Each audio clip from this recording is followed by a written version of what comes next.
okoc.com,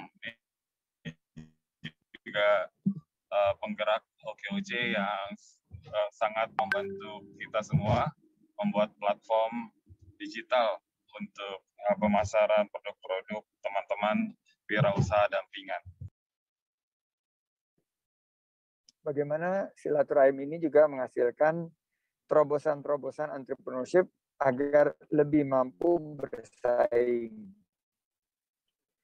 Salah satunya adalah transformasi digital. OKOC Mall ini contohnya transformasi digital. Tapi nggak berhenti di sini. Karena nanti akan ada transformasi digital yang bukan hanya memasarkan online, tapi juga menjual online dan membayar online, dan delivery-nya juga menggunakan kerjasama yang saling menguntungkan. Jadi OKOC Express misalnya.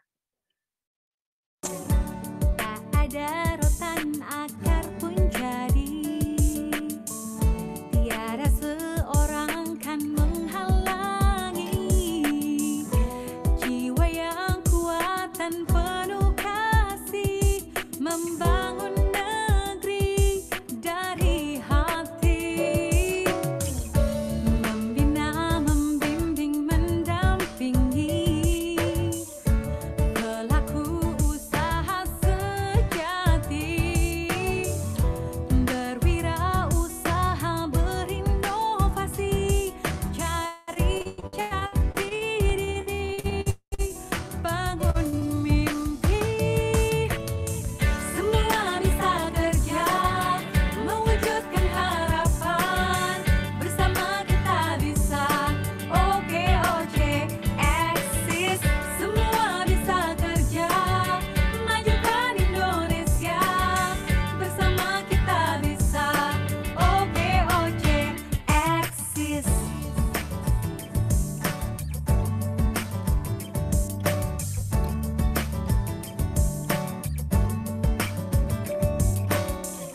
Membina, membimbing.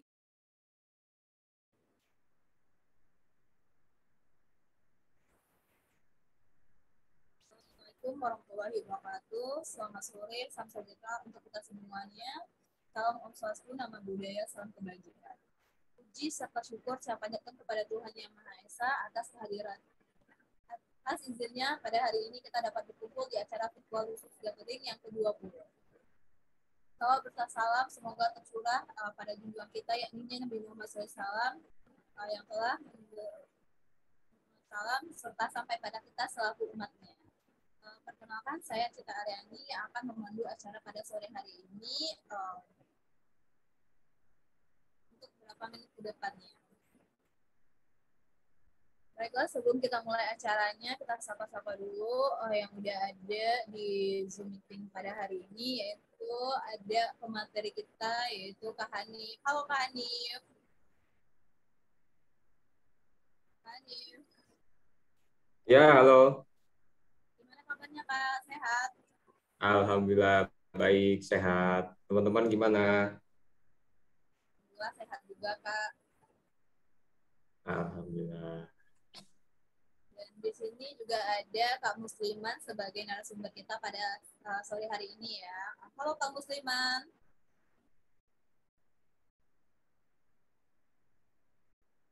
Musliman. Masih ke mute, Mus. Musliman, apa kabar? Halo Kak, apa kabar? Alhamdulillah kabarnya baik Kak. Kakak Ya. gimana? Sehat? Masih di Cilengsi Kak. Alhamdulillah sehat Kak. Bentar ya, ini background-nya. Ceda ya? Iya. Untuk satu lagi narasumber kita yaitu ada Kak Arsya dari OKOC Mineral ya. Halo Kak Arsya. Halo, Assalamualaikum. Salam. Gimana kabarnya Kak? Sehat? Alhamdulillah sehat. Sehat. Nah, sebelum kita mulai acaranya ya, lebih baik kita sapa dulu nih, ada peserta kita yaitu Ibu Setia Handayani. Halo Ibu.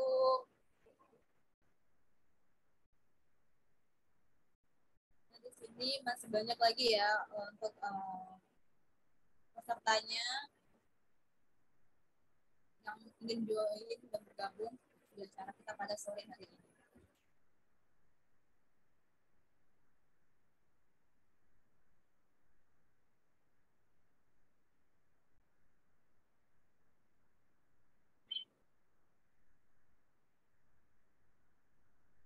Oke. Baiklah, kita mulai acara kita pada hari ini, yaitu acara ini merupakan acara virtual business gathering yang diselenggarakan oleh Cika Revolution bersama OKOC Indonesia. Pada hari ini hari spesial momen untuk tekan sharing produk UMKM, mempercepat proses pendampingan usaha, di mana dalam agenda virtual business gathering ini berdasarkan pada kurikulum 7 POC yang bertujuan untuk menciptakan lapangan kerja untuk masyarakat Indonesia. Dan spesial pada hari ini Shikar akan membuka satu breakout room untuk Ibu dan Bapak nantinya. Untuk kita bisa berdiskusi tentang bagaimana cara pendampingan untuk mempercepat proses usaha kita. Nah, sebelum kita mulai acaranya, marilah kita berdoa menurut agama dan kepercayaan masing-masing. Berdoa dimulai.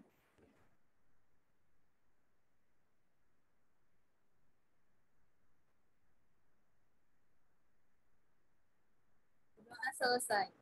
Selanjutnya, saya akan membacakan acara pada sore hari ini, yang mana diawali tadi dengan pembukaan dan juga doa. Terus ada pemaparan materi dari para narasumber nantinya, dan diakhiri dengan penutup. Nah, acara pertama yaitu akan kita sapa dulu nih narasumber kita, Kak Musliman, yang akan membawakan materi tentang peranan bahasa untuk UMKM. Halo Kak Musliman. Masih ke mute.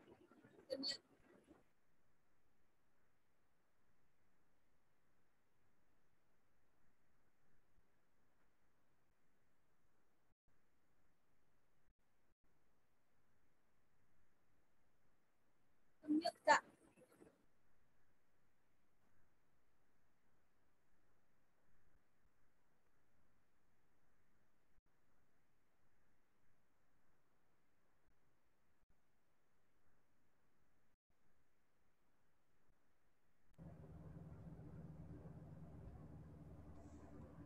Oke Kak, sudah Kak, masuk Kak. Tes. Udah, Kak. Nah, Oke, selamat siang semuanya. selamat siang, Kak. Nah, pada kesempatan kali ini, Kak Musliman akan memaparkan tentang peranan bahasa untuk UMKM. Untuk waktu dan tempatnya dipersilakan, Kak. Ya, siap. Terima kasih banyak sebelumnya. Oke, sebelumnya saya ingin tahu dulu nih dari mana aja yang udah datang. Boleh nanti raise ya, atau mungkin via chat box-nya. Oke, pertama dari Sumatera.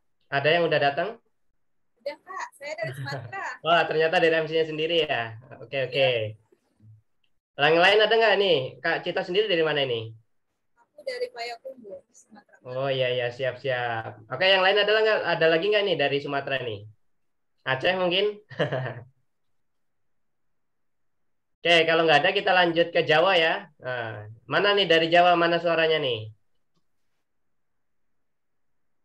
Jawa. Nggak ada Jawa ya? Yaudah, saya sendiri ya. Saya dari Jawa Tengah. Perwakilan. Oh, ada Mas Arsa ini dari Jawa juga. Sama Ya, Jawa Tengah, Solo.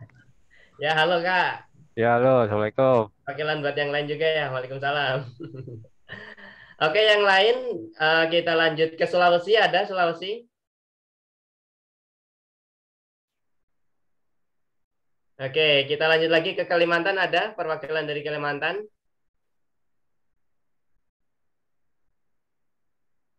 Nah, terakhir kita lanjut nih ke Wamena, ke Papua. Ada dari Wamena, Papua? Perwakilan barangkali ada?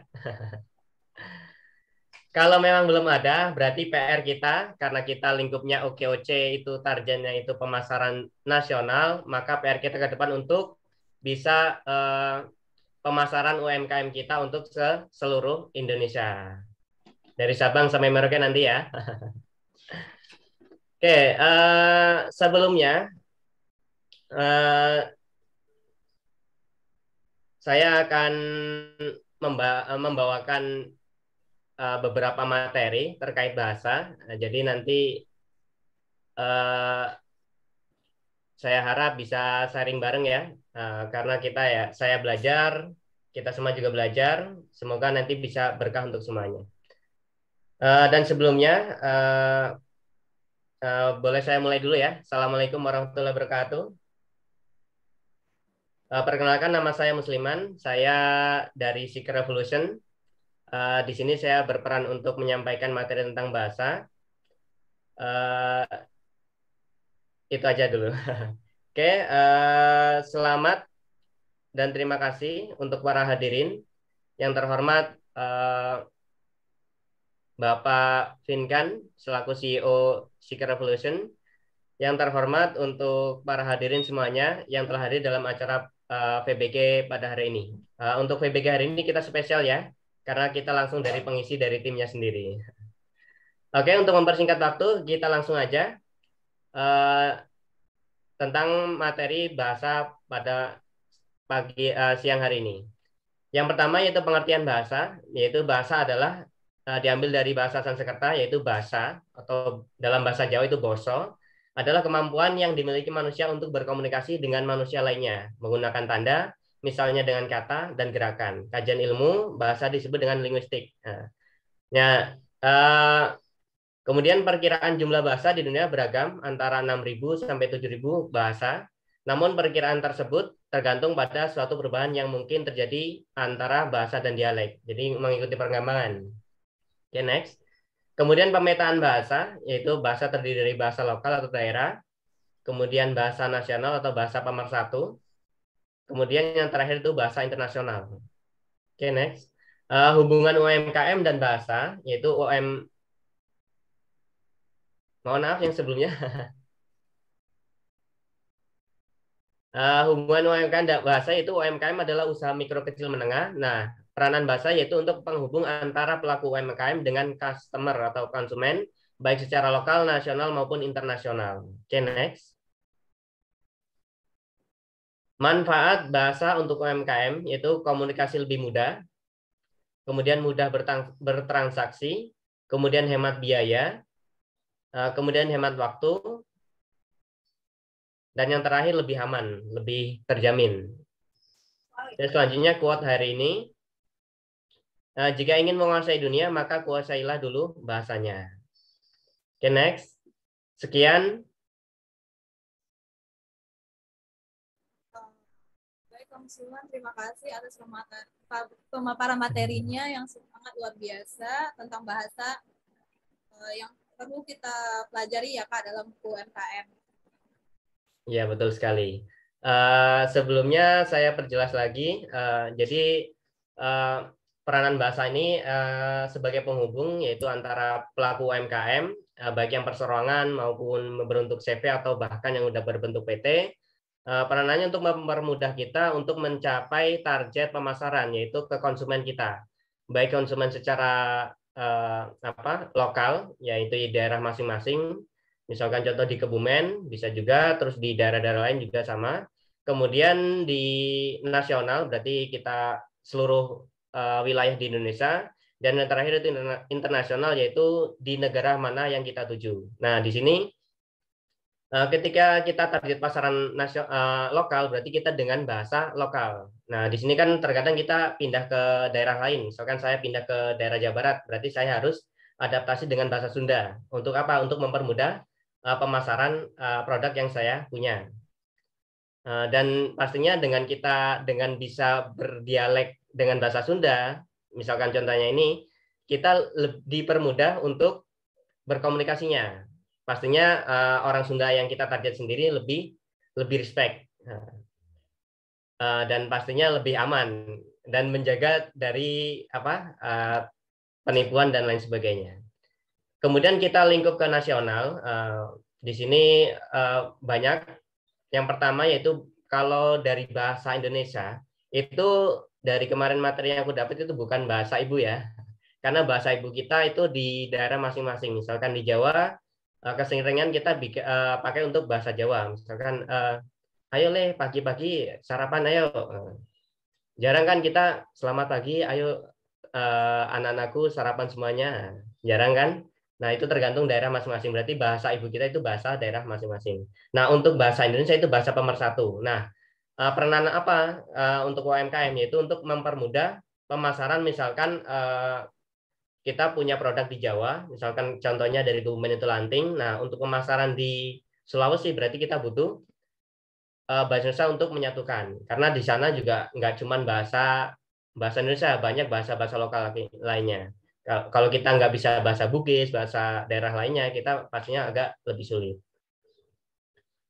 Kemudian kita lanjut ke internasional. Kita ada beberapa negara. Jadi ternyata bahasa asing yang dipakai di internasional saat ini banyak beragam ya, nggak cuma bahasa Inggris yang selama ini kita kenal sebagai bahasa internasional. Ada beberapa tambahan bahasa yang sekarang banyak digunakan, termasuk yaitu satu bahasa Inggris jelas, kemudian bahasa Arab, bahasa Cina, bahasa Jerman, bahasa Jepang, dan bahasa Korea maupun bahasa lainnya. Nah, di sini PR buat kita selaku pelaku UMKM, pastinya ada beberapa dari anggota kita yang target mereka yaitu go internasional, baik ke Jerman, baik ke Korea, baik ke Australia, dan banyak negara tujuan lainnya. Nah, di sini dengan adanya target kita internasional, berarti kita butuh bahasa untuk mempermudah kita dalam pemasaran, yaitu dengan ekspor maupun impor ya. Nah, misalkan kita mau ke Jerman, pastinya kita harus seenggaknya kita punya basic untuk komunikasi dengan orang Jerman. Nah, keuntungannya apa? Yaitu dengan kita menguasai bahasa Jerman atau menguasai bahasa asing lainnya, kita mempermudah komunikasi dengan pelanggan kita dan bisa bernegosiasi langsung atau bertransaksi langsung. Pastinya lebih aman dibandingkan kita nggak bisa terus kita ngundang translator atau kita pakai translator HP atau laptop, pastinya lebih lama. Kemudian untuk mempermudah itu ya, sementara itu dulu. Untuk selanjutnya boleh kita nanti sharing-sharing ya. Oke, terima kasih Kak Cita. Ya, terima kasih kamu semua atas pemaparan materinya. Jadi memang penting ya Kak untuk kita menguasai bahasa ibu, bahasa Indonesia dan bahasa asing untuk memperluas ya jaringan komunikasi kita dalam proses UMKM ini. Nah, untuk selanjutnya kita masuk ke acara sesi 2 yaitu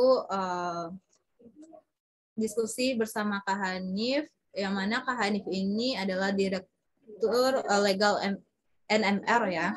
Halo Kak Hanif. Ya, halo Cita. Nah Kak Hanif, pada kesempatan ini aku mau sedikit tanya ya sama Kak Hanif tentang bagaimana sih proses cara kita mengurus surat izin untuk usaha ini dalam UMKM Kak Hanif.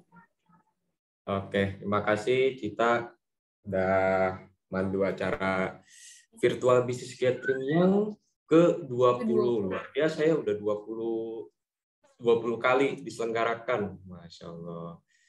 Sebelumnya terima kasih nih untuk sahabat saya Mas Pinkan. Kayaknya lagi belum bisa open mic ya, nggak apa-apa. Hari ini saya yang isi hari ini. Terima kasih juga untuk para partisipan nih, luar biasa. Udah meluangin waktunya untuk diskusi bareng-bareng sama teman-teman speaker yang lain. Oke. Hari ini materi saya sebenarnya nggak ada slide ya. Saya lebih pure untuk menyampaikan by lisan aja.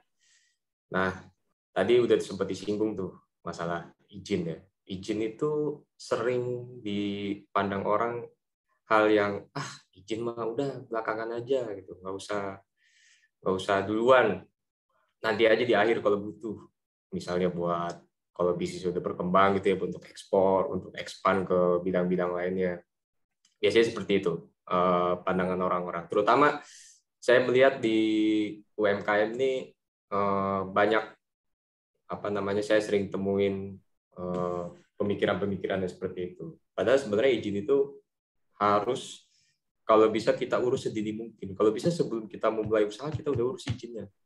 Supaya apa? Supaya kita tenang pas ngejalanin. Tenangnya apa? Misalnya nggak diuber-uber masalah BPOM, nggak diuber-uber masalah izin lokasi. Itu apalagi kemarin sempat ada yang mungkin Bapak Ibu di sini pasti ada yang ngelihat tuh berita ada pelaku UMK frozen food ya didatengin sama polisi karena nggak punya PIRT. Nah, itu akhirnya apa nanti yang harusnya bisnis kita tumbuh tapi akhirnya malah jadi bencana untuk kita sebagai pelaku usaha. Nah, sebenarnya ngurus izin itu sebenarnya sekarang susah apa gampang sih? Enggak kok Bapak Ibu. Sekarang ngurus izin itu udah banyak kemudahan-kemudahan yang bisa kita manfaatkan ya.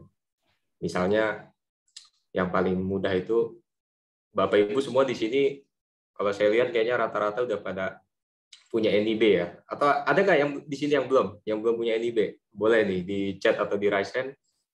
Boleh. Bilang aja, saya belum punya NIB gitu, saya belum punya izin. Apa? Sampaikan aja. Nanti insya Allah di room ini saya akan bantu kasih tahu caranya gimana sih bikin NIB itu yang mudah. Nah,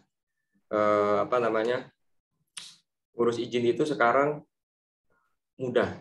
Kenapa saya bilang mudah? Sekarang semuanya itu udah by teknologi. Lewat HP aja kita udah bisa punya NIB. Tinggal buka oss.go.id itu. Bapak Ibu tinggal bikin username, password, login, terus tinggal bikin misalnya nama usahanya apa. Atau saya ambil contoh nih, misalnya nama usahanya Dapurina. Dapurina nih produknya apa sih gitu. Misalnya kuliner. Oh, berarti masukin kuliner tuh di situ. Di website ya. Terus kemudian nanti biasanya ada pertanyaan tuh. Modal usaha. Modal usahanya berapa?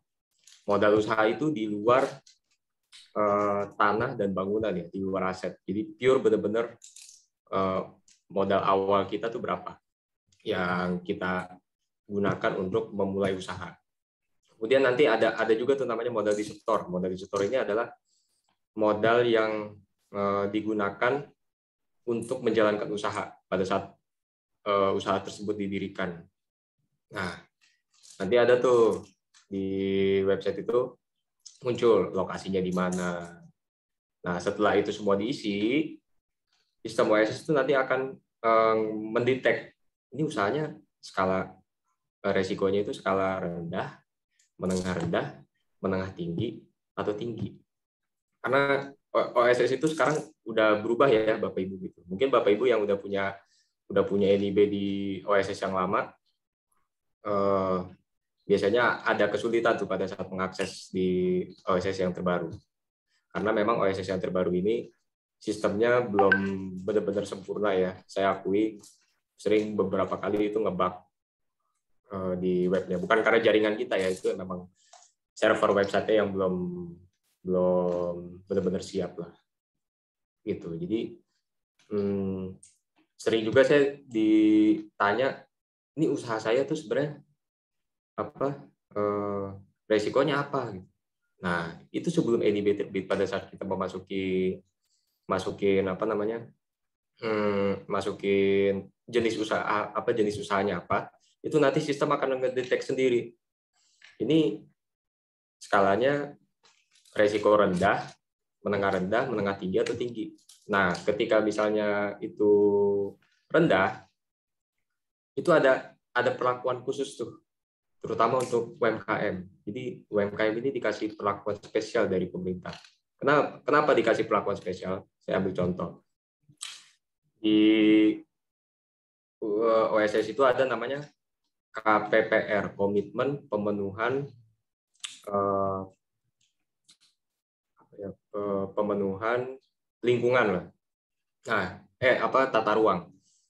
Kalau itu bukan kategori UMK, kita diwajibkan untuk memenuhi dulu KPPR-nya. KPPR itu apa sih? Persetujuan lingkungan. Jadi dari Pemda setempat. Tapi kalau UMKM itu cuma pernyataan mandiri aja. Cukup centang tuh, ada di website itu ada kolom centang untuk dicetak pernyataan mandiri untuk memenuhi KPPR. Udah, NIB langsung terbit. Nah, kadang suka ada juga pertanyaan ke saya, ini NIB saya kenapa belum terbit ya? Padahal saya udah isi semua. Nah, itu biasanya berarti jenis usaha Bapak Ibu itu ada yang mewajibkan untuk memenuhi izinnya terlebih dahulu. Misalnya, usaha Bapak Ibu tuh di bidang kesehatan, ya, alat-alat kesehatan atau pokoknya yang skalanya lumayan, itu memang diwajibkan untuk memenuhi izinnya terlebih dahulu, sertifikasinya, sebelum izin usahanya terbit. Itu memang diwajibkan. Makanya kenapa NIB itu nggak terbit. Nah, kalau sering juga saya ditanya, sekarang tuh masih ada nggak sih SIU, TDP, SKU, ya? Mungkin yang pelaku-pelaku usaha lama tuh itu udah barang wajib tuh yang kita mesti punya. Kalau sekarang itu udah nggak ada. SIU, TDP, SKU itu udah dilebur jadi NIB. Jadi NIB itu sekarang adalah identitas sekaligus izin. Itu tuh kalau saya lihat kayaknya di sini usahanya kebanyakan kuliner ya. Kalau kuliner itu biasanya ada beberapa produk kuliner yang memang diwajibkan halal. Nah, tapi jangan khawatir Bapak Ibu, untuk UMK ini dia ada pengecualian. Pengecualiannya apa? Nanti pada saat membuat nomor induk usaha ada menu pernyataan mandiri kalau bersedia untuk mengikuti sertifikasi halal. Nah, sertifikasi halal ini sekarang gratis Bapak Ibu. Kalau dulu bayar, sekarang enggak. Siapa yang nyelenggarain? Kalau sekarang itu penyelenggaranya adalah BPJPH, Badan Penyelenggara Jaminan Produk Halal. Itu di bawah Kementerian Agama. Itu nanti kita dipandu sama mereka. Kita akan dihubungi sama mereka untuk pemenuhan sertifikasi halal. Termasuk SNI juga, kalau ada produk usaha kita yang wajib SNI, BSN yang akan membina kita untuk mendapatkan sertifikasi SNI. Kalau dulu kan mengurus izin-izin itu semua biayanya lumayan ya. Apalagi kalau kita bikin PT. Nah, itu biayanya lumayan. Kalau sekarang enggak. Sekarang bikin PT modal nol aja bisa. Apa tuh PT yang bisa nol modalnya? PT perorangan gitu Bapak Ibu. Jadi PT perorangan udah ada ya. Kemarin saya sering ditanya tuh, ini PT perorangan kapan sih adanya? Udah di launching udah disahin aturannya dari Februari. Sampai sekarang belum ada. Nah, baru kira-kira 3 minggu atau sebulan yang lalu lah. Kalau Bapak Ibu cek tuh di websitenya ahu.go.id itu udah ada. Udah bisa. Jadi kalau PT perorangan itu dia nggak perlu akta notaris ya Bapak Ibu. Cukup sertifikat pendirian perseroan. Dari siapa? Dari Menkumham. Jadi kita cukup akses lewat ahu.go.id. Itu nanti kita ada pernyataan pendirian ya, betul. Pernyataan pendirian, nanti itu prosesnya 1 jam lah udah bisa keluar. Nah, setelah itu keluar baru tuh kita bisa bikin PWP, bisa bikin NIB, dan izin-izin lainnya sesuai dengan jenis usaha Bapak Ibu. Gitu. Jadi kalau masih ada pertanyaan, boleh ditanyakan kepada saya di kolom chat, atau kalau mau raise hand bertanya langsung, atau nanti misalnya mau tanya-tanya lebih lanjut, boleh. Monggo silakan. Oke, itu aja dari saya. Sekian, terima kasih. Saya kembalikan ke host moderator. Terima kasih ya sebelumnya. Kasih tahu gimana sih cara ngurus surat izinnya dengan baik dan benar. Untuk selanjutnya kita masuk ke sesi ketiga, yaitu dari pemaparan materi dari Kak Arsa selaku OKOC Mineral. Halo Kak Arsya.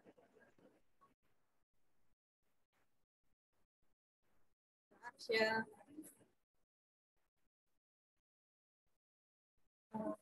Halo Kak Arsya. Mas Asa kayaknya masih di jalan nih. Nah, sebelum kita lanjut ke Kak Arsya nih, Kak Hanif ada yang nanya nih tentang surat izin. Misalnya kalau reseller yang dijalankan dari rumah harus punya surat izin kah, Kak? Oh, izin ini reseller ya? Iya, reseller. Reseller itu kalau bisa ya tetap diurus. Karena gini, orang itu kebanyakan takut ngurus izin itu karena nanti usaha saya masih kecil udah ditagih pajak lah segala macam ini retribusi. Enggak, Bapak Ibu. Nih, usaha itu usaha kita baru kena pajak kalau pendapatan kita itu udah di atas 500 juta. Omset kita udah di atas 500 juta dalam periode 1 tahun. Kalau omset kita belum nyampe 500 juta, nggak akan bayar pajak gitu. Jadi kenapa saya menyarankan untuk ngurus izin sedini mungkin, itu fungsinya untuk mencegah permasalahan-permasalahan yang kita tidak harapkan di kemudian hari gitu. Karena saya sering menemukan banyak pelaku-pelaku usaha yang akhirnya kolaps atau bangkrut itu karena masalah izin doang. Akhirnya apa? Karena oke, usahanya udah gede nih, omsetnya udah gede, terus tiba-tiba karena nggak punya izin, didatengin petugas, dia nggak bisa nunjukin izinnya. Akhirnya apa? Kena sanksi, bisa denda, bisa pidana, bahkan malah atau bisa juga usahanya ditutup, disegel, nggak boleh beroperasi. Nah, kalau udah seperti itu kita mengurus izin, prosesnya panjang, lebih panjang. Kita mesti memenuhi hukumannya dulu, terus baru setelah itu kita mengurus izinnya lagi. Kan interval waktunya jadi lebih panjang kan, yang harusnya kita cukup ngurus izin di awal, lebih efisien, cukup butuh waktu beberapa jam atau paling maksimal 1 bulan udah beres. Kalau usaha kita yang resiko tinggi, ini karena kita nggak ngurus dari awal, bisa tahunan. Karena kan kita harus menjalani masa hukuman dulu nih. Ini usaha kita disegel berapa lama. Belum lagi kalau bisa kena denda. Kalau dendanya gede, kita nggak ada duitnya, kita cari dulu duitnya. Belum kalau pidana, kita menjalani masa pidana dulu. Gitu. Jadi memang mau usaha kecil, mau usaha gede, izin harus dipenuhi. Gitu. Kalau reseller, izinnya gampang kok. Cukup buka OSS saja, di kategori jenis usahanya itu pilih perdagangan. Itu resiko rendah. Nggak ada sejam itu izinnya udah terbit. Ketika itu udah keluar, ya berarti Bapak Ibu usahanya udah resmi berizin gitu. Udah aman tuh nanti kalau berkembang mau ngurus NPWP, mau ngurus misalnya mau buka toko nih, atau misalnya dapat borongan gitu dari perusahaan atau dari pemerintahan gitu kan, biasanya dia minta izin kan, izin usaha Anda apa gitu. Nah, kita bisa tunjukin nih, usaha saya udah berizin nih, saya udah punya NIB, saya udah punya NPWP gitu. Jadi nggak ada lagi tuh hambatan-hambatan seperti itu ketika kita mau dapat rezeki gitu. Itu Cita. Terima kasih ya Kak Hanif buat sharingnya tentang izin ini. Nah Kak, untuk NPWP nama usaha atau nama pribadi? Kalau NPWP tergantung. Ada 2 nih NPWP. Ada NPWP orang pribadi sama NPWP badan. Kalau misalnya UMK ini kan kebanyakan usahanya itu perorangan kan. Nah, berarti nanti Bapak Ibu yang didaftarkan adalah NPWP pribadi itu dijadikan PWP usaha juga. Gitu. Paling nanti kita minta di request jadi PKP aja. PKP itu pengusaha kena pajak. Nah, kalau kita udah ditetapkan sebagai itu, untuk UMK itu enak. Malah kita bisa dapat banyak insentif. Apalagi tahun kemarin dan sekarang, itu insentif untuk UMK itu gede di bidang perpajakan. Misalnya, untuk UMK yang bahkan yang pendapatannya di bawah 5 miliar, berarti kan 500 juta tuh, itu 500 juta ke bawah sampai maksimal 5 miliar itu nggak bayar pajak. Nggak kena PPh 21. Tapi kalau usaha gede belum tentu bisa dapat.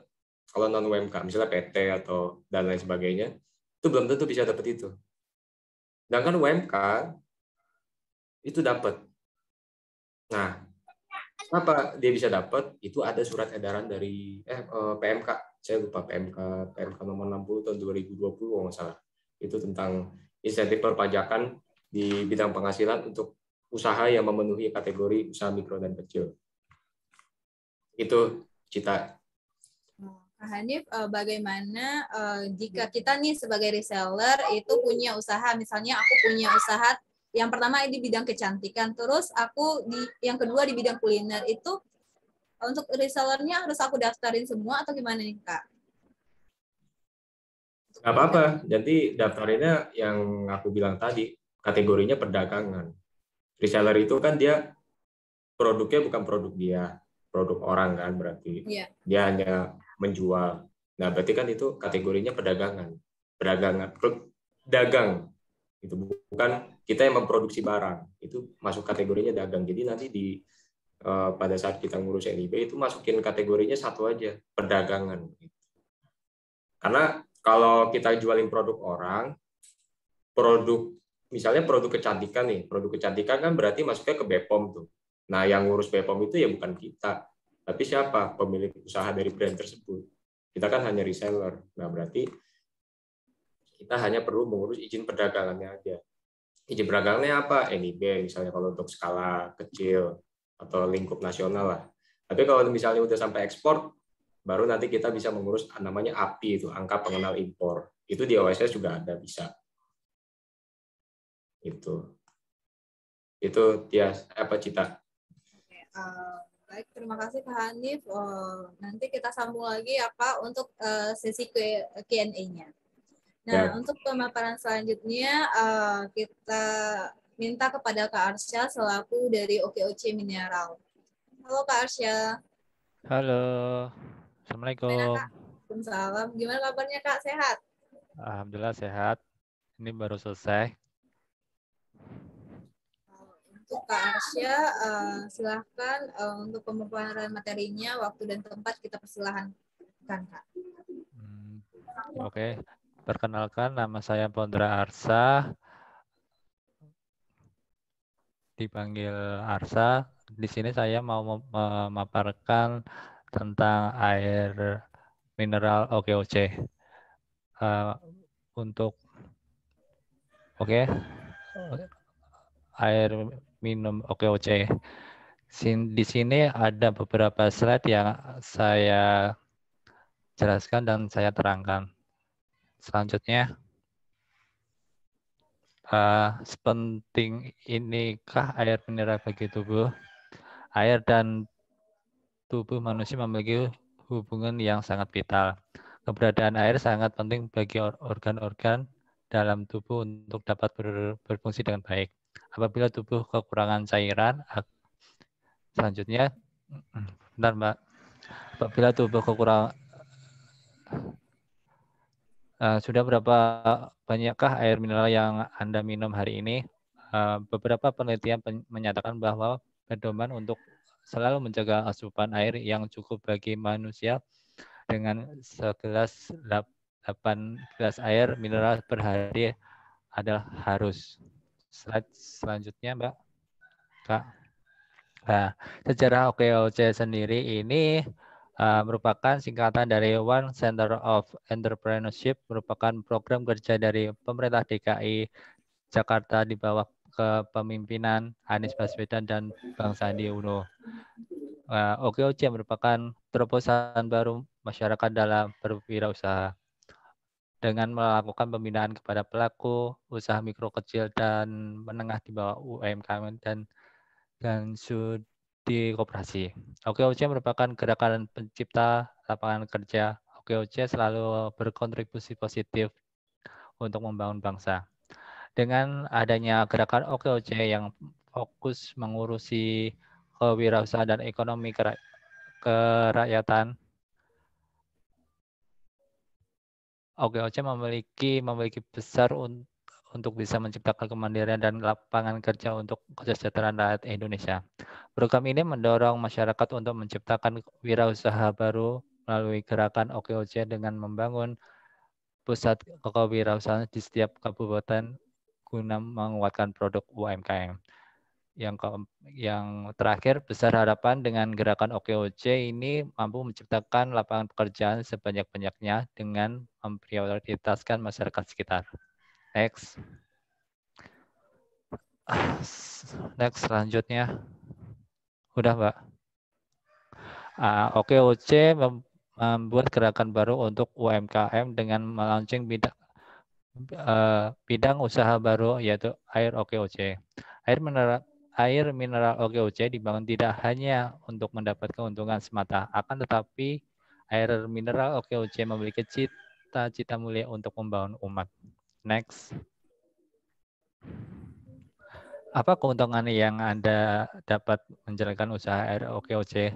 Bergabung menjadi mitra OKOC akan memberikan banyak keuntungan. Berikut poin-poin yang sudah kami rangkum atau ringkas ketika mau berjualan. Yang pertama, dari sekitar mata air, proses penyulingan dan pendistribusian, disertai dengan lantunan murotal Al-Quran. Yang kedua, setiap liter disisihkan Rp15 untuk zakat. Yang ketiga, pH-nya standar 6,9 sampai 7,8. Terus yang keempat, standar uji lab udah ada. Yang kelima, produk nasional dengan harga terjangkau. Yang keenam, mendorong sektor UMKM. Yang ketujuh, kemasan menarik dan modern. Yang kedelapan, segar murni, sehat, sedekah, dan insya Allah berkah. Yang kesembilan, berpartisipasi memajukan ekonomi nasional. Yang ke-10, peluang usaha untuk menjanjikan merupakan produk lokal nasional. Next.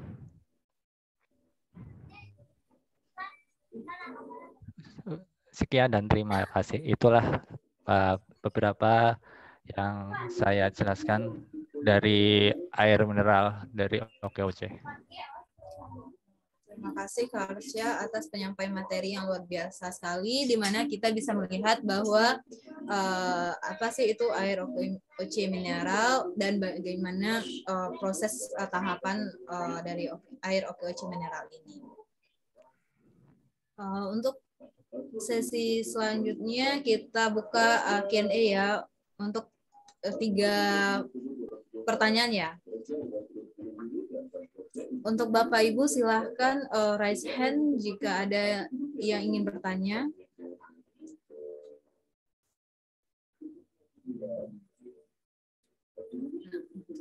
Di kolom chat sini ada pertanyaan nih untuk Mas Hanif. Kak Hanif. Ya.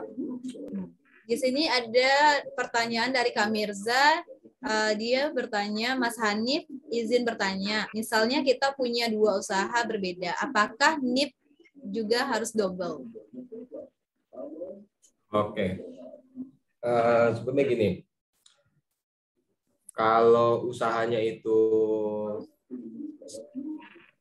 boleh harus NIB-nya itu bukan 21, kecuali itu dua perusahaan yang berbeda ya.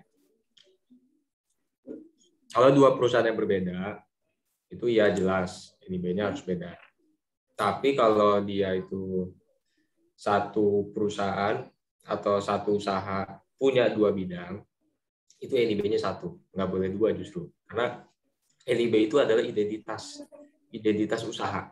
Jadi kalau dianalogikan, NIB itu sama dengan KTP. Orang kan punya KTP cuma boleh 1, nggak boleh 2. Ketika dia punya 2, pasti akan suruh pilih, kamu mau yang mana, mau yang ini apa yang itu. Salah satunya harus blokir, harus ditutup. Nggak boleh 2. Nah, NIB pun juga sama begitu. Satu usaha, satu identitas, satu NIB.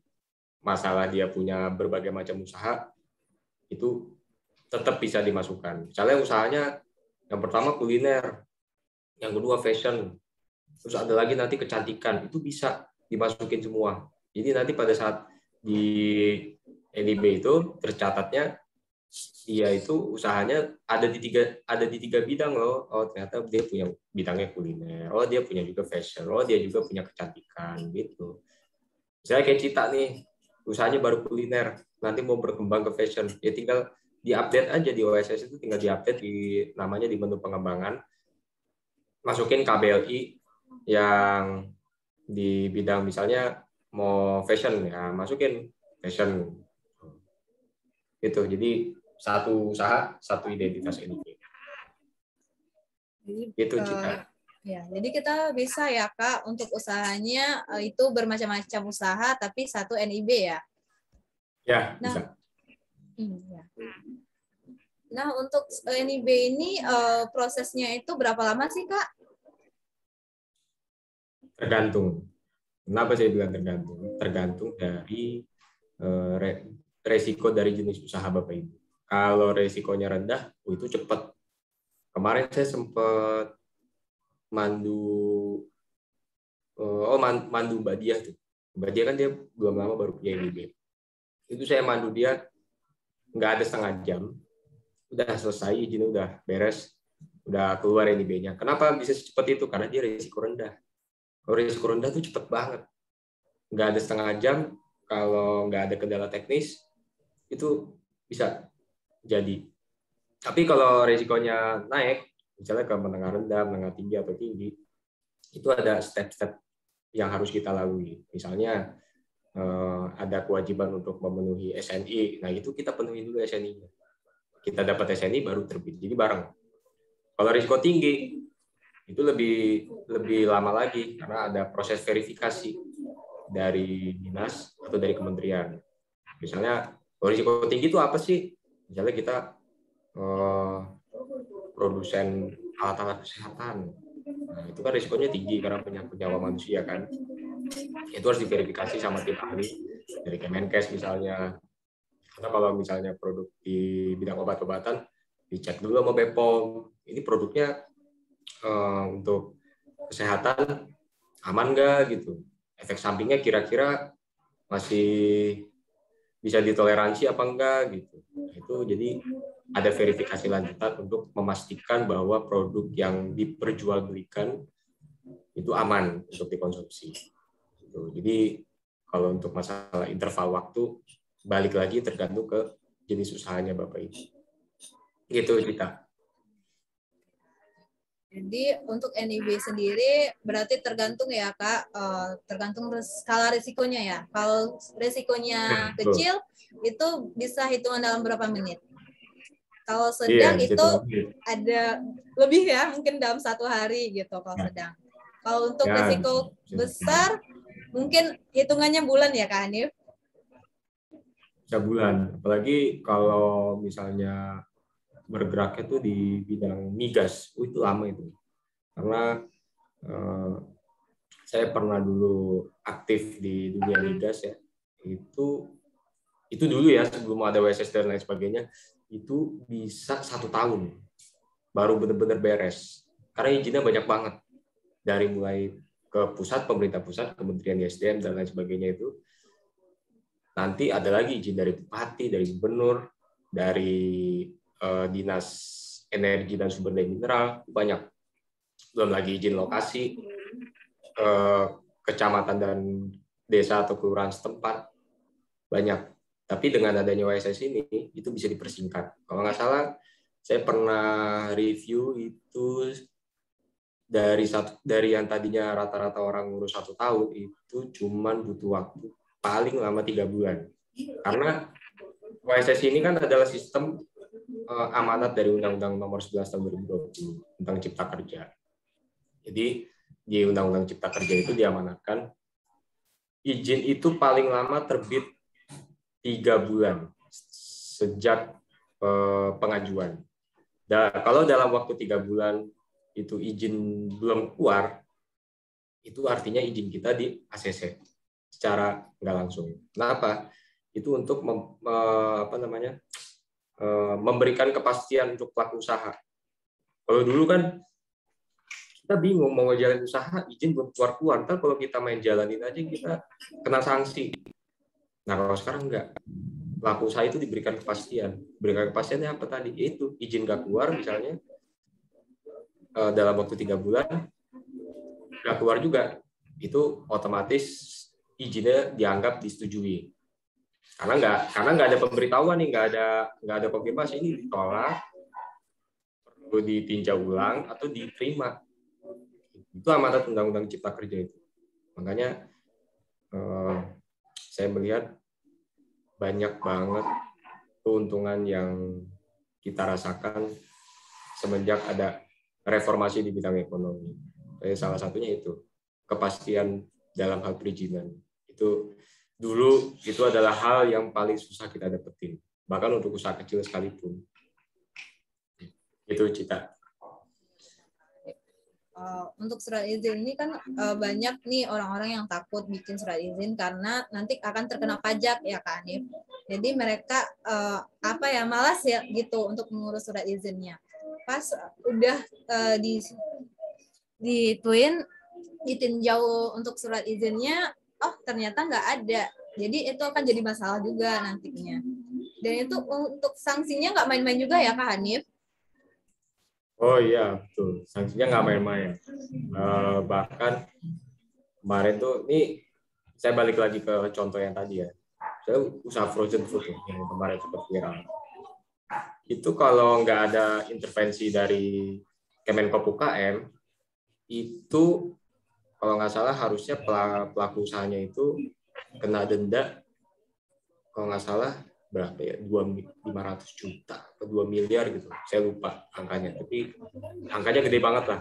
Bayang nggak, omset kita belum ada segitu, tiba-tiba kita dihadapkan sanksi yang dendanya luar biasa gede. Kita mungkin ngeliat itu langsung stroke tuh. Aduh, gila ini denda gede banget, 500 juta. Dan kalau emang beneran kita kena, ya saya sih yakin usahanya pasti kolaps. Pasti itu kolaps. Bahkan mungkin bukan kolaps. Dia udah ngelepas semua aset dan harta kekayaan usahanya itu belum tentu tutup. 500 juta untuk UMKM itu gede banget. Denda sebesar itu. Makanya kemarin kan akhirnya Kemenko UKM itu ngundang Mabes Polri kan untuk mereka duduk bareng diskusi, akhirnya terjadilah kesepakatan bahwa kalau ada pelaku usaha frozen food yang belum memiliki PIRT dan BPOM, itu langkah awalnya diberikan binaan dulu, didorong untuk ngurus izinnya, bukan penindakan. Kalau kita saklek sama hukum tertulis atau hukum positif, itu harusnya disanksi. Tapi pemerintah masih baik, dibilang, dibina aja dulu untuk mengurus izinnya. Karena memang PIRT itu, saya sering dapat keluhan lama. Itu kenapa lama? Sejak kita pengajuan, PIRT itu yang nyelenggarain kan Pemda. Nah, Pemda itu bisa kolektif. Dia nggak mau tuh bikin sendiri. Misalnya Cita bikin PIRT, tapi yang daftar cuma Cita doang. Karena sedangkan di PIRT itu kan nanti ada penyuluhan, ada pembinaan terkait dengan bagaimana sih produksi pangan di industri rumah tangga yang baik dan benar, yang higienis dan lain sebagainya itu.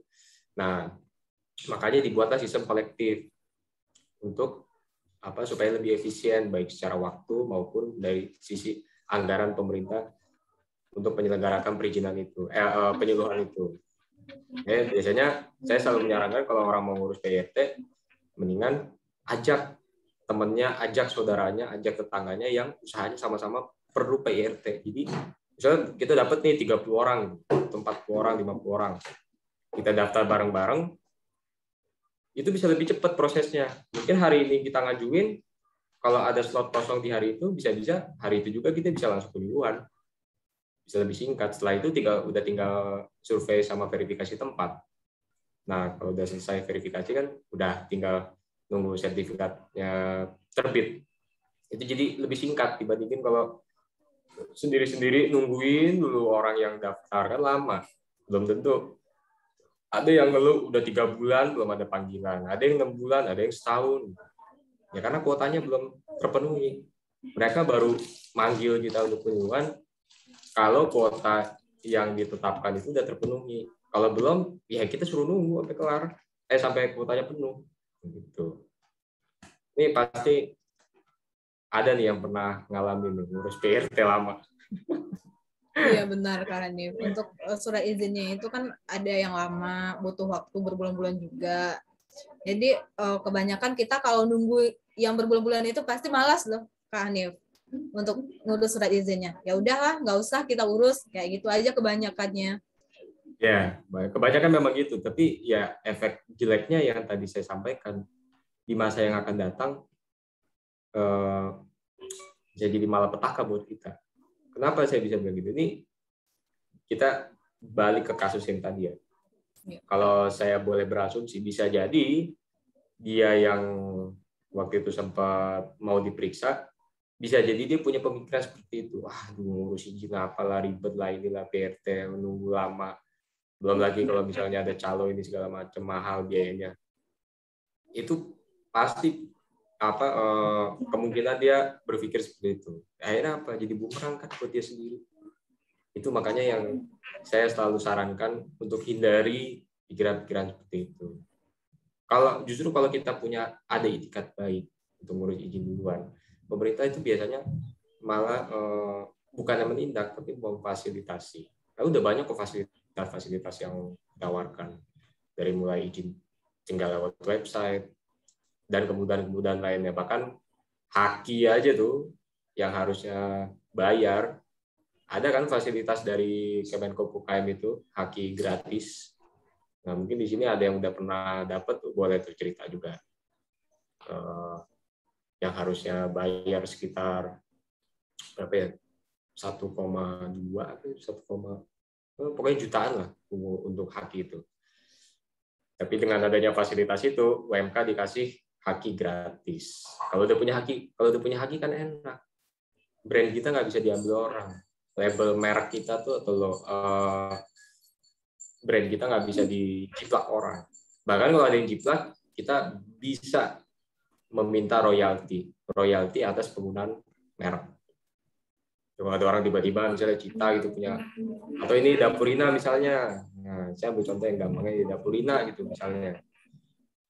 Brandnya dipakai orang. Nah, di Dapurina boleh minta royalti atas penggunaan merek. Anda udah pakai merek saya. Anda harus bayar royalti. Royaltinya berapa? Sesuai kesepakatan. Gitu, Cita. Jadi kita dengan adanya kemudahan yang dikasih sama pemerintah untuk surat izin usaha ini, ya kita gunakan sebaik mungkin ya Kak Hanif, agar kita terbebas dari tindak pidana atau hukum nantinya. Kak Hanif, di sini ada yang bertanya atas nama Kak Maya Sofa ya. Di sini Kak Maya masih bingung dengan banyaknya izin. Bisa dijelaskan ragamnya nggak Kak Hanif untuk izin ini? Izin itu memang kalau saya dulu waktu belajar juga awal bingung. Izin usaha banyak banget ya. Ada NIB lah, ada PRT lah, ada haki lah. Kalau haki itu bukan izin ya, itu terserah kita. Haki itu nggak wajib, boleh diurus, boleh enggak.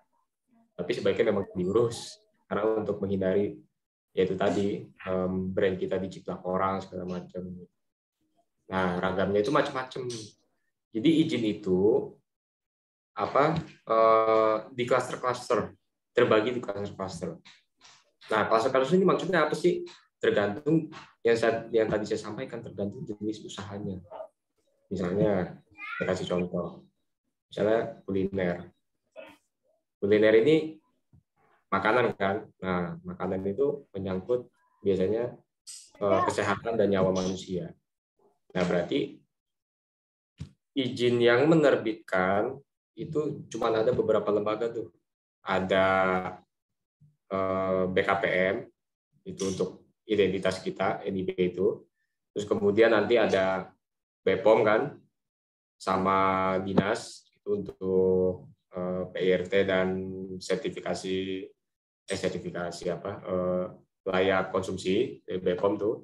Terus kemudian nanti ada juga halal. Halal itu dari BPJPH tuh kalau sekarang.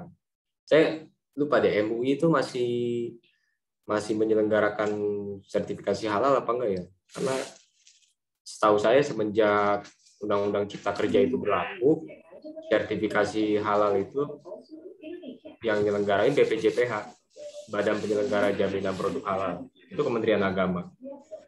Terus itu baru klaster kuliner ya. Klaster fashion nanti ada lagi. Pariwisata ada lagi macam-macam. Jadi kita mengurus izin itu sesuai dengan jenis usaha yang kita jalankan. Kalau usaha kita pariwisata, ya berarti izin kita misalnya TDP, tanda daftar pariwisata. Gitu. Kalau usaha kita pariwisata, ngapain kita ngurus PIRT kan? Kita bukan kuliner. Gitu. Jadi balik lagi, sesuaikan dengan jenis usaha yang Bapak Ibu jalankan sebelum mengurus izin. Misalnya kita mau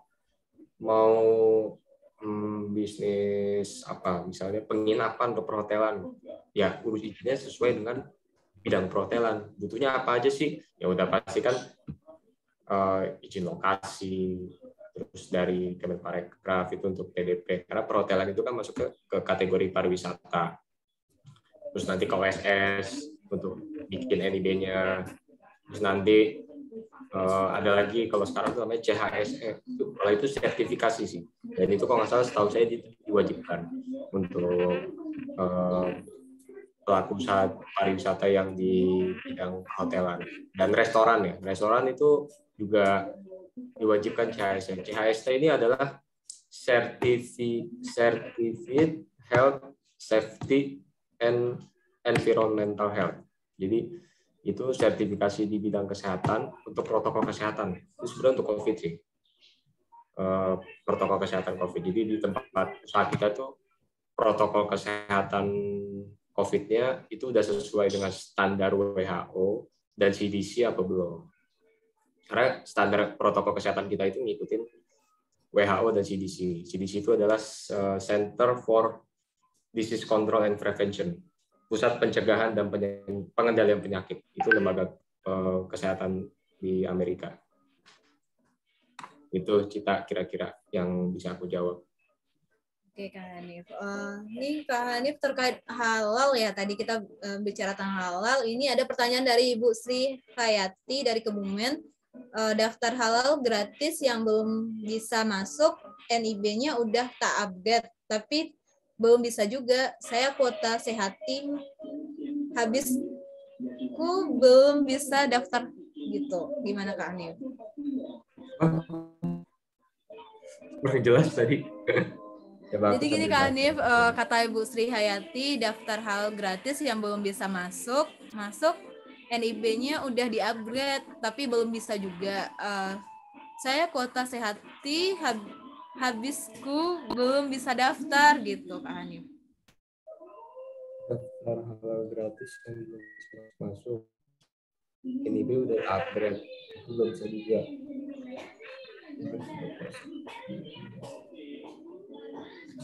Oh, ini kayaknya belum di sama BPJPH. Itu dia salah satu kendala. Nah, kalau ada di posisi itu, saya sih nyaranin kita yang hubungin mereka. Ya balik lagi, sebaik-baiknya birokrasi pasti ada kelemahannya, ada kendalanya. Nah, makanya oleh karena itu, kalau ada di posisi yang kita tuh gantuin, ya apa? Kalau bahasa milenial tuh di PHP-in. Nah, apa? Kita yang inisiatif hubungin, kita tanya, ini saya udah masukin NIB, saya udah masukin identitas, usaha segala macam, tapi kenapa sekarang belum ada follow up? Itu kita tanya aja, kita kejar sampai mereka buka akses buat kita untuk ngikutin sertifikasi halalnya. Dan kita nunggu, kalau kita nunggu mah nggak bakalan kelar, nggak bakal dipanggil-panggil lama. Dengan dikejar aja nggak apa-apa. Karena sertifikasi halal gratis kok, bukan gratis, ditanggung pemerintah. Ya sama aja sih artinya gratis juga. Gitu Cita. Oke Kak Hanif, terima kasih ya Kak Hanif buat jawabannya tentang perizinan tadi. Nah untuk Bapak Ibu yang ingin bertanya silakan raise hand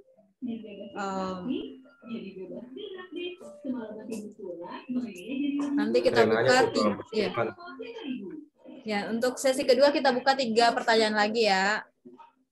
Di sini ada pertanyaan dari untuk kaum musliman. Di sini Kak Tias bertanya, kaum musliman.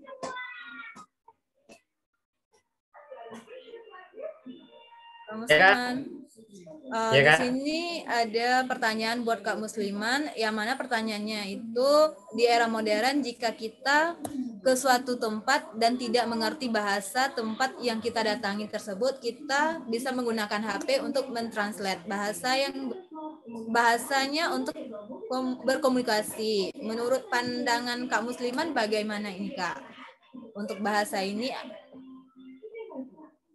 Ya, saat ini memang banyak sekali ditunjang dengan properti seperti ini ya, media teknologi. Cuman kalau dari saya, dengan kita menguasai bahasa asing itu pastinya lebih mudah. Lebih mudah lagi dibandingkan kita harus mentranslate dulu, terus kita cari Google dulu. Nah, seperti itu. Cuman kalau emang kepentok emang nggak bisa dengan kita menguasai ya, dengan media pun itu juga cukup membantu. Gitu. Ya, ada lain lagi? Berarti jika kita misalnya ingin menjual suatu produk, berarti kita harus kuasai ya untuk bahasanya itu di mana kita pasarkan ya Kak Musliman. Kalau itu harusnya sih, cuma dengan kita menguasai pastinya akan lebih mudah. Dan ibarat kita ini, saya dengan Kak Cita, dengan kita saling menguasai bahasa Indonesia, pastinya dalam komunikasi lebih lancar. Terima kasih Kak Musliman. Iya, terima kasih sama-sama. Kak Musliman. Siap. Di sini ada pertanyaan nih buat Kak Hanif, yang mana pertanyaannya Mas itu dari Kak Mirza ya. Mas Hanif, kalau kita cantumkan nama usaha makanan kita untuk daftar izin NIB, misalnya ada unsur campur bahasa asing seperti bahasa Inggris atau bahasa Jepang, apakah nantinya bermasalah pada saat kita mendaftar izin NIB-nya, Mas? Ya, kalau untuk masalah nama ya, nama usaha itu kita dibebaskan namanya apa aja, asalkan yang penting satu, nama itu nggak ada unsur asusilanya, itu yang udah pasti ya, satu. Terus yang kedua, bukan nama orang. Nama orang ini di sini maksudnya ini, misalnya nama usahanya cuman Mirza Tok gitu, itu pasti nggak bisa tuh, ditolak pada saat kita ngajuin. Misalnya yang boleh itu seperti apa kalau mau campur ada nama orang, misalnya Mirza Clothing atau kayak ini Dapurina nih misalnya. Ada nama orang, ada nama lainnya juga, itu boleh kalau campuran seperti itu. Kalau campuran bahasa ada bahasa asingnya itu juga boleh. Karena ada beberapa juga usaha yang nama usahanya itu bahasa Inggris, yang nggak usah jauh. Ini SRO itu bahasa Inggris, Seeker Revolution Organizer itu bahasa Inggris itu. Artinya boleh membuat sebuah usaha namanya nama asing, bukan bahasa Indonesia doang, boleh. Gitu. Kecuali nanti pada saat kita mau ngajuin haki, nah itu kalau kita mau ngajuin haki baru itu bermasalah. Kalau itu kita nama usaha itu nggak boleh bahasa asing doang, harus campur. Misalnya bukan bikin haki, bikin PT. PT itu wajib bahasa Indonesia, nama PT. PT itu kan badan hukum, itu wajib bahasa Indonesia. Kalau campur gimana? Boleh, tapi kalau bisa bahasa Indonesia yang lebih dominan. Misalnya dalam satu nama usahanya ada satu kalimat itu 3 kata. Nah, 3 kata itu 2-nya bahasa Indonesia, 1-nya bahasa Inggris. Nah, itu baru nggak apa-apa. Karena bahasa Indonesia tetap lebih dominan. Karena itu nama itu kan sebagai identitas ya, sebagai identitas brand, itu boleh. Tapi kalau full bahasa Inggris itu pasti ditolak sama Kemenkumham. Untuk ya pasti kita minta ganti. Gitu, Cita. Baik, Kak Hanif, terima kasih buat jawabannya. Untuk Kak Arsya, Mas. Halo Kak Arsya.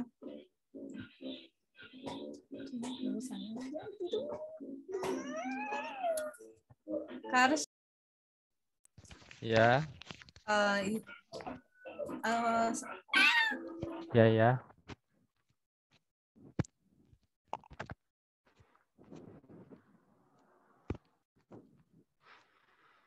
Kak Arsya, di sini aku mau nanya Kak, bagaimana sih cara kita untuk jadi resellernya air mineral OKOC nih Kak? Ya, kalau caranya sih kita daftar dulu di Pak Aslam, nanti didata, habis itu disurvei, habis nanti disurvei oke, kita jalanin bisnisnya, gitu mekanismenya. Untuk nih ya Kak, aku kan dari Sumatera ya. Iya, Sumatera. Misalnya aku ingin gabung nih jadi resellernya air mineral OKOC. Nanti itu apakah ada uang untuk modalnya dulu atau itu gratis untuk daftar resellernya? Halo. Iya. Oh. Iya. Kalau modal sih, alhamdulillah kemarin dikasih modal buat putaran uang. Dan nanti kalau untungnya kita bisa ke kita, begitu. Kita dikasih modal. Berarti kita kalau daftar jadi resellernya itu kita dikasih modal dulu untuk beli air mineralnya ya Kak? Iya, betul. Kita membantuin jualnya. Berarti kita cuma bantuin untuk jual air mineralnya, habis itu kita dapat keuntungan, dan keuntungan itu yang kita bagi ya Kak Arsya? Yuk, bener banget Kak Cita. Baik, untuk teman-teman yang ingin bertanya untuk tentang air mineral OKOC, silahkan di raise hand. Ada yang mau tanya langsung boleh raise hand ya? Iya. Nanti biar dibuka mic ya. Ini ada pertanyaan nih buat Kak Arsya dari Kak Maya Sofa. Modalnya itu dikembalikan lagi enggak Kak? Kalau modal kayak enggak deh, cuman sekali aja sih kita dikasih modal untuk putaran uang. Itu sih setahu aku. Berarti untuk modal itu tidak dikembalikan ya Kak? Aku yang tanya boleh nggak? Boleh Kak Hanif, silakan Kak. Oh, Mas Hanif. Apa? Kan modal tadi katanya dikasih, nah itu bentuknya investasi atau hutang. Berbeda ya, dua hal yang berbeda tuh, hutang dan investasi. Putus-putus tadi. Ya, itu modal yang dikasih itu bentuknya hutang atau investasi. Ya, kayak investasi, kayak barang. Kita dikasih barang, kita jual. Itu Mas sistemnya kalau menurutku. Oke. Jadi kalau investasi kan nggak ada kewajiban untuk membalikan modal. Jadi itu hanya nanti pada saat ada keuntungan bagi hasil. Kalau rugi ya tanggung bareng-bareng. Itu iya betul. Kalau utang kan kamu tahu lu rugi bayar balikin yang udah dipinjemin itu utang. Kalau utang itu pinjem, tapi kalau investasi enggak. Kalau investasi kalau ternyata usahanya rugi ya tanggung bareng-bareng. Kalau untung ya kita untung bareng. Itu investasi itu bedanya. Jadi kita harus bisa bedain juga nih mana investasi mana utang gitu. Apa sih waktu di MOU-nya ada tuh tertulis ini utang atau investasi atau penyertaan modal atau apa bentuknya gitu. Kalau nggak paham kita tanyakan ini utang atau bukan, investasi atau bukan, atau ini apa bentuknya gitu. Supaya nanti nggak ada perselisihan di kemudian hari gitu. Ini maaf aku nimbrung sedikit karena sering menemukan masalah-masalah seperti ini di kemudian hari, Mas, gak apa-apa. Terutama untuk orang-orang yang pelaku-pelaku usaha kecil ya, seperti kita yang dapat modal, gue seneng gue dapat modal gitu, pada utang. Pas sudah ngejalanin rugi, kitanya dikejar-kejar. Dituntut. Itu. Oke, Cita. Thank you. Oke, terima kasih Kak Hanif. Nah, untuk pertanyaan terakhir ini ada Kak Maya Sofa yang raise hand. Silahkan Kak Maya untuk Iya. pertanyaannya. Kak Maya, silahkan open mic Kak.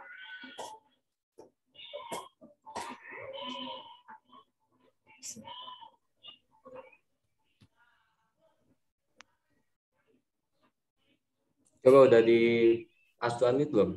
Nih, Oh, iya. coba di atas ya. Nah, sinyalnya hilang kayaknya.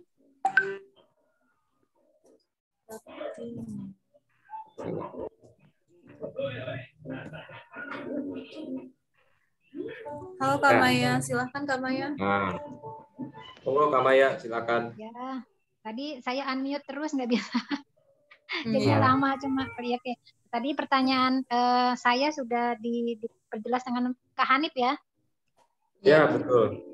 Iya, khawatir kita memang seperti itu tadi, ada istilah modal, tapi ini modal dikembalikan kan nggak jelas tadi ya. Mudah-mudahan jawabannya tadi memang tidak dikembalikan karena modalnya ini berupa barang ya, seperti itu ya Kak.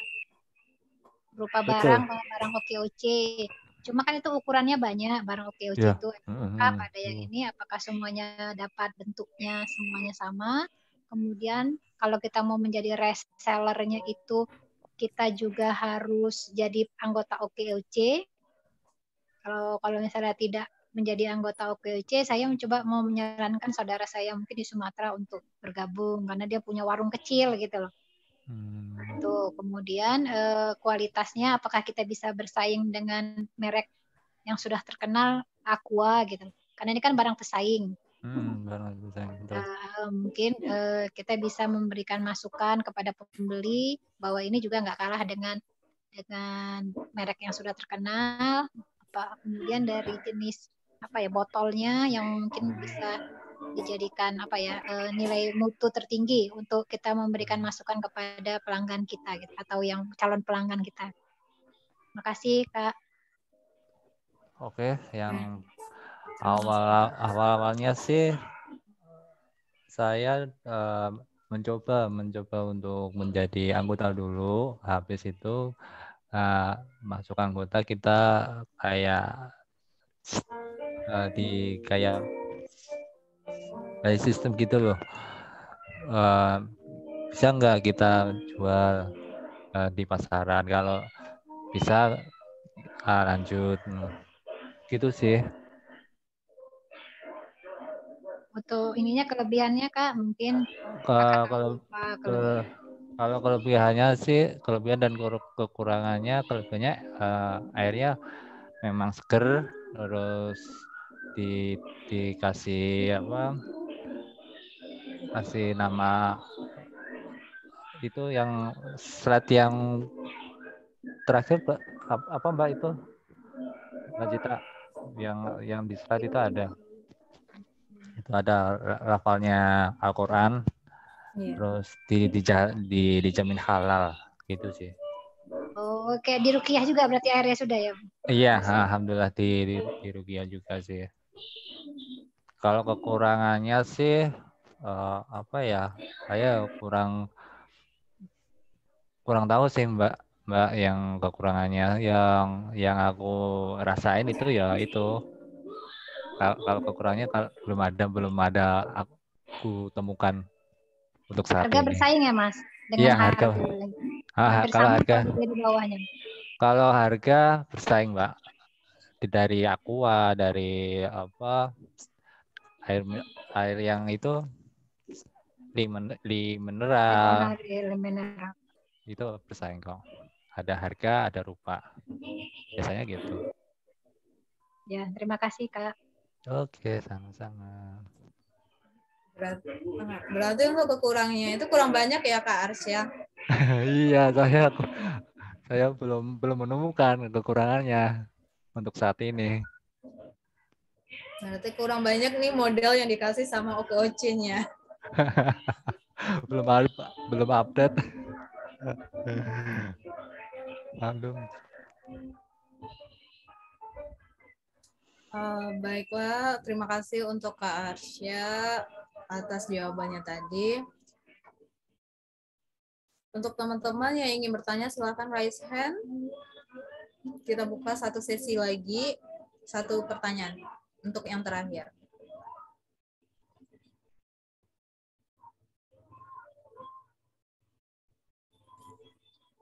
Ya, Bapak Ibu masih ada yang mau bertanya, boleh monggo silakan ya. Iya, kita buka satu sesi lagi Bapak Ibu. Silakan ditanyakan. Tadi udah banyak nih yang nanya ke saya. Iya, masalah izin NIB juga ya Kak Hanif. Iya.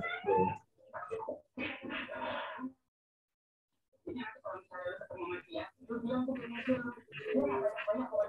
Masih ada? Kalau nggak ada bisa dilanjut aja kali. Apa, kita. Ya, baiklah Bapak Ibu, kalau tidak ada yang bertanya lagi, maka acara kita tutup dengan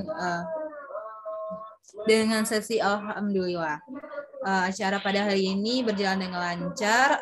Sebelum ditutup, dimohon kepada Bapak Ibu untuk open kameranya. Kita akan ngadain sesi foto bersama. Silakan Bapak Ibu dibuka kameranya. Let's go, foto-foto.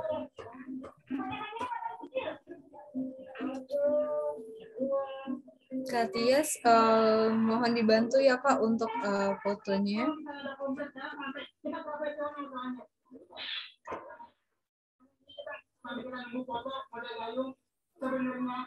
Untuk Bapak Ibu silakan di open kamera.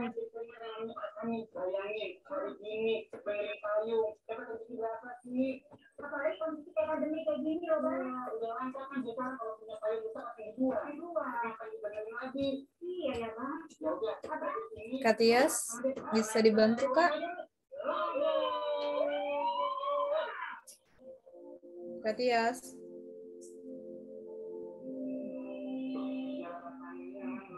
Udah. Oke, iya katanya. Ibu open mic aja Tias biar ini biar tahu. Di open mic.